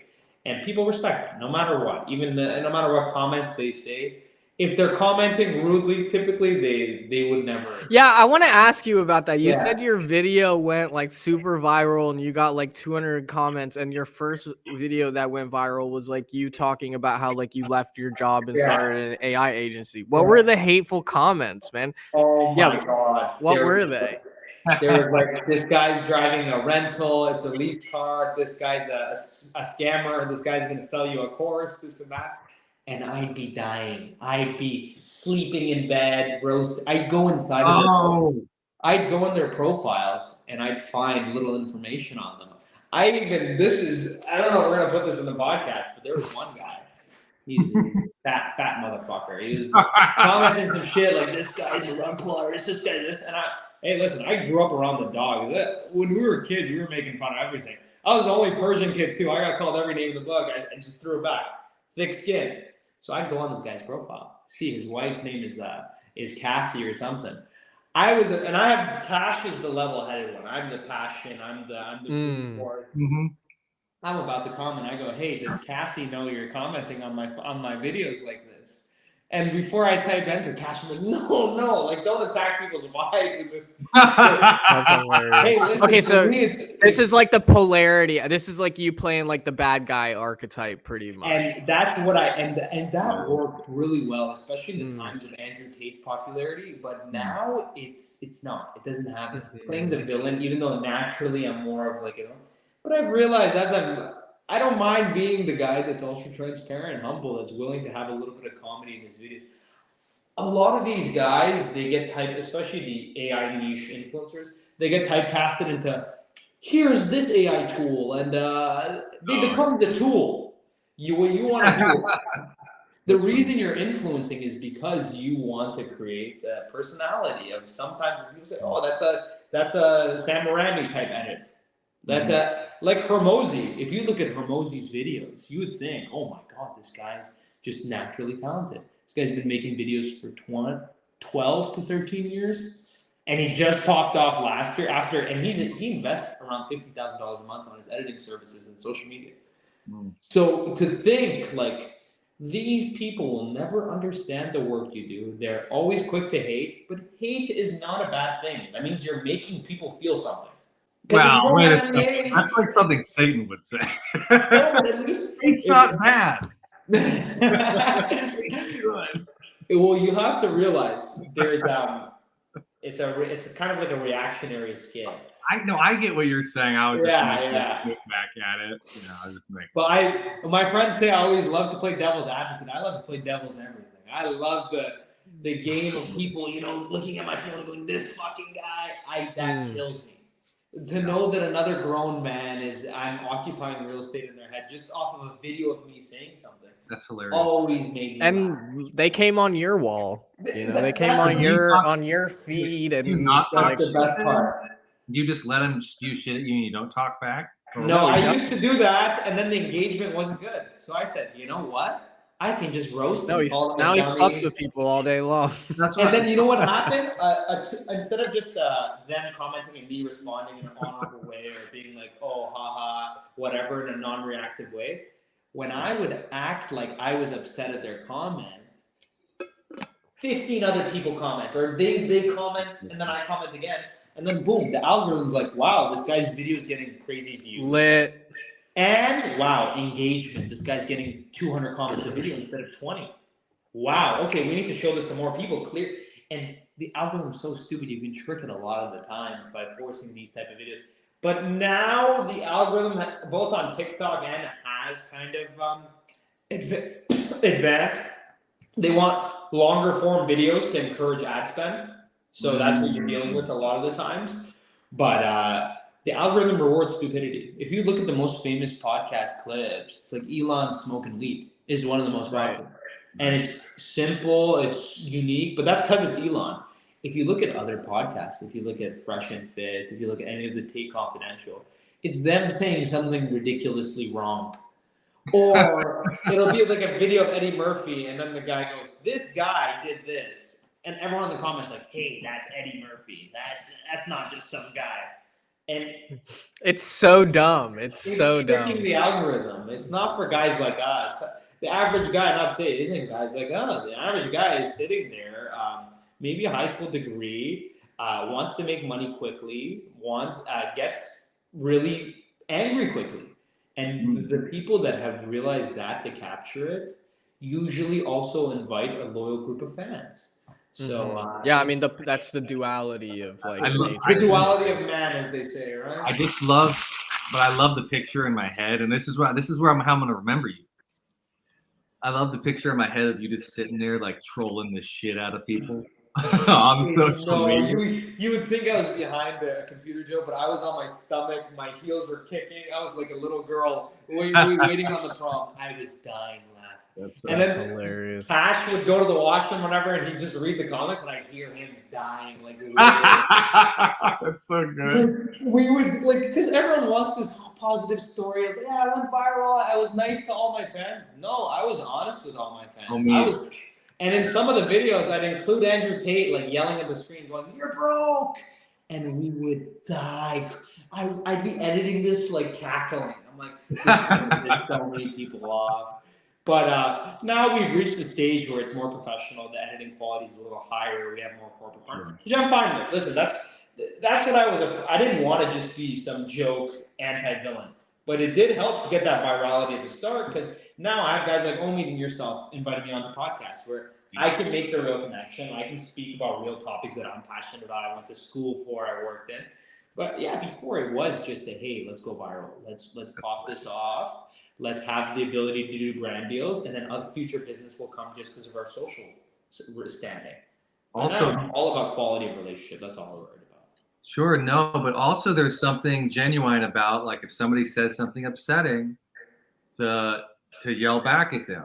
Yeah. I think a lot too many people today are really soft, and they're like, "Oh, it's wrong to sound mean towards somebody." Yeah. But it's like, no, like, I'm happy to tell somebody he's an asshole. Yeah.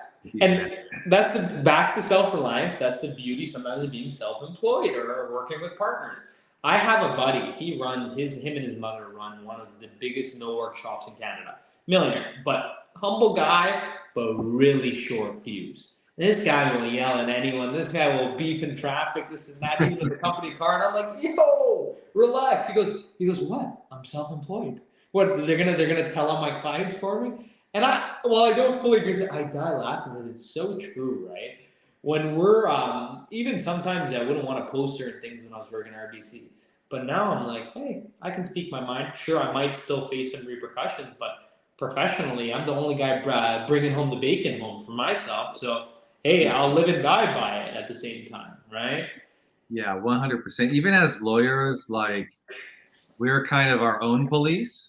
So you do what's right, you stick in the boundaries, but there's kind of a point where it's like, if you're not on the leash of a big law firm, lawyers are can be pretty fiery when it comes to just arguments. I just think a man with enemies usually has more real friends as well. We see, especially we're in a lot of client facing, so we have to be impartial to a lot of things, and we're there to help people. But I don't think if I ever had a client and he saw someone disrespect me or do me wrong in business, and I just sat back and I said, "Oh no, don't worry," I think he'd want to see some fights, or at least an ability to take a step back if it's strategic. But if the strategic move is to fight back and try to win back, I would do it. I don't care. I'd rather make a mistake than hold myself back all the time as well. Obviously, showing restraint and being emotionally stable is number one, and I think men have started to realize or try to realize that, because pure aggression rarely ever works. It's just another offset of desperation. But being able to, react accordingly. Sometimes you do have to be fast. Sometimes you have to be on the spot. I know Jordan Peterson always says, the violent side of man. I don't know what he knows about that, but Yeah, right. I think he's a little. I thought the same thing too. I was like, dude, what do you like? I'm pretty sure I googled, does Jordan Peterson know martial arts or no, something? like he's the type of guy like saying, "Hey, you need to learn how to play violin or piano," and he's never touched a key in his life. You know, it's the game's funny in that aspect, and I'm I happy. think what I learned from the commenting in the early stages: be yourself. It's so much easier. So much easier. Not to necessarily always speak your mind, but you can try to fake being smarter than you are or cooler than you are, or you just be yourself, and people notice that. They're like, "I like this guy. I'll work with this guy. He says it straight. Sure, he might talk too much. Sure, he might say something out of line, but I'd rather have him working, sitting together on a call for hours than some stiff that's just there to take my money." And that's what a lot of, sadly, it's what a lot of operators are, and their employees, they train them to be the same, right? So you have a company full of stiffs, full of guys that no one wants to hang out with or have a beer with. And then they have their churn's usually 50%. Because the second they find someone that's decently personable, they'll just go with them. Yeah, man. So, dude, this has been an awesome conversation. Yeah. I appreciate it. They always feel too short. I always look too at short. It's crazy. I don't know. It's a podcast crazy. phenomenon because phone calls, if it's an hour and a half, it's too long. Like, but yeah, bro. I don't know. It's because we're seeing each other, we're shooting the shit. There's a little bit of interview. They always feel too short. I agree. That's why I insisted with Omid, and he agreed. Yeah, Joe really wanted to do the long form for sure. He was like the one that planted the seed for sure in my mind and like really pushed for the long form content. Because we're in different towns, sadly, because this could go all day. No, yeah. I have tennis at 9:30. I don't know if any of you guys are tennis players, but pickleball. Pickleball. Even the guy at Cal.com, the marketing manager, fucking loves pickleball. I can't get it. Oh gosh, I don't have time to do something like that. You're just the noon gym, but guys, let's for sure keep in touch. And then any deals I see with SaaS or even in smaller, you guys would deal with AI tools as well, right? I'm assuming similar type of businesses. Same thing. For us, from a legal perspective, they're very similar. Cool. Awesome. Any sort of software, tech company. I mean, we really any sort of business we can handle for sure. But we just choose to focus on software because that's and you like guys what are we based love. out of San Fran? No, me. Go ahead. Sorry. Yeah, I'm living in Ohio. That's like where my family's from. And then Joe. We were in LA, but then LA is not the best place to live right now. Or I meant to say California is not the best place to live right now. Yeah, I've heard that. So I moved back I'm from Washington State. I went to like UW and stuff, the Seattle area. Okay, cool, beautiful. I moved back to Washington, and that's where I'm at now. But I'm actually, I think I mentioned I'm traveling, so I'm actually in Northwest Washington, like this second. Oh, cool, sweet. You guys are living the tech model. Exactly, digital nomads, firm, the nomad lawyers, nomads. Yeah, bro, for sure. I think you guys are better with attracting the founders too. You guys have the same hair as them too, so it's easy. It's like looking in a mirror. It's true. We definitely like grew up alongside those people, and like it makes sense. I feel more comfortable. I actually feel really comfortable with lawyers, but I feel more comfortable with like tech guys. Usually. I've met a couple. I've met a couple that I really liked. It's just sometimes they're just they're too in the tech, right? They think the whole world is their company, and you have to kind of take a step back and be like, hey, you're human, have some fucking interest, have a beer. God forbid you have a beer. Yeah, for serious, dude. No, it's been really cool chatting with you. Thanks for coming on. I have a feeling that we're going to probably have you on again at some point in the future. I would love to do an episode in a year and we recap what's happened in AI. Yeah, man. In the company, that'd be awesome. I can see that happening and being really cool. Go ahead, Omi. Awesome, guys. I was thinking when are we expecting it to be out? My editor can also clip a lot of it if you guys need. Dope. So then what I'll do is right after this, I will download the recording and then I'll put it in a Dropbox, send it to you. And if you want to have your editor clip it up, that's awesome. Yeah. That'll be perfect. Even if you guys can upload it, I think you can upload a private YouTube link too. I have a couple of AIs that do it automatically. because that gives the base for my editor. Are they usually uploaded on YouTube? They're usually uploaded on YouTube, Spotify, and iTunes. Sweet.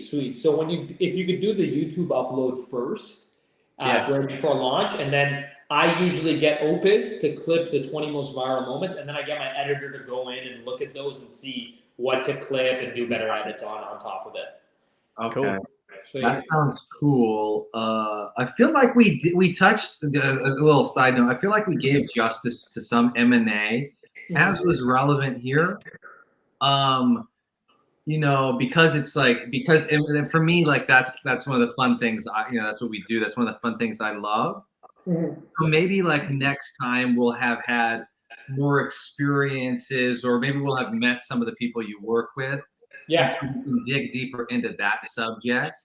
Yeah. Because people out there want to know, like, sure, there's these companies producing new products, but how are the companies faring in their growth cycle, and who's buying them, and why are they being bought? These are some of the most important questions that prove that there's a real market there.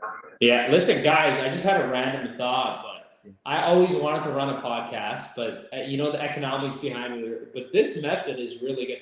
I wouldn't mind being a guest host every month, or maybe once every 2 months, because I love this. I think the audience would really benefit from this, especially like high level founders. Like you have 2 lawyers and a founder and tech geeks.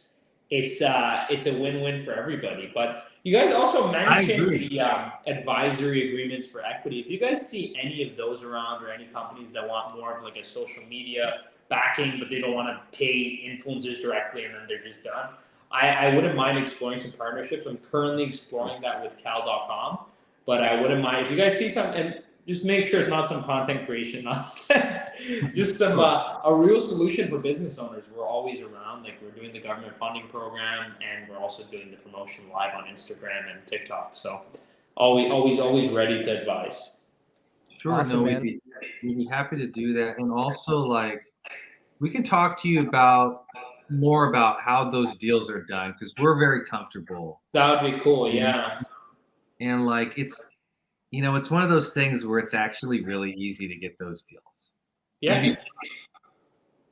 Yeah, I think it would just be more choosing the right partners, because I don't mind the videos. If I can set up a studio in 2 minutes and go at it like a dog. I don't worry about the video and editing. I like to say I have a 1% editor. I think most people, they always comment on the quality of this, but for me, I'm more worried about, hey, what am I bringing out to the audience? The guys that do really like me, the loyalty, I like to feed them things I would like to be fed. But that's about it. Yeah, I'd be open to a regular re-meet. Yeah. We could talk more shit like about some like specific SaaS stuff, and 100% more into detail over time. I think that'd be legit, and I think people, like you said, would like. Sorry for hogging the micro meet. I was just fine. No, I think, founders would like to hear that deep meat, that big red meat. 100%. All right, man. Wow.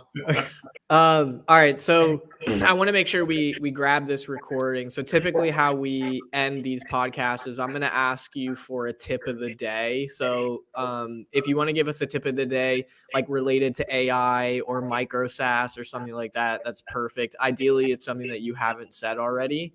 Okay. Or it can be if you can't think of anything else, and like you dropped a real red hot one, like feel free to use that again. But how we're going to end is I'm going to ask you what the tip of the day is. You drop the tip of the day, and then we'll like move to close. And how we close is I'll be like, all right, Sam, thanks so much for joining us for another week on the SaaS Buyers Club. I'm your host, Omid. Joe will go, I'm your co-host, Joe. And then you can close out, be like, I'm Sam. I'm the AI Clubhouse. You can find me on Instagram at the AI Clubhouse, whatever you want to plug. That's your time to plug. And then it's like, cool, everyone. See you next week. Thanks so much. Awesome. Close. Can the tip be like more general business, or does it have to be specific to AI? Whatever you want. Okay, yeah, you can make it whatever you want. I got a good one in mind. Cool. So all right. Yeah, go ahead, Joe. No, I was just saying sweet. Cool. Sweet. All right, Sam, hit us with the tip of the day. The tip of the day today is simple. In a world full of complication, simple businesses win. And that's what I've learned throughout this whole process. Yeah. I think we definitely covered that on the show as well. So thanks so much for joining us this week, Sam, on the SaaS Buyers Club for another episode of the SaaS Buyers Club. I'm your host, Omid.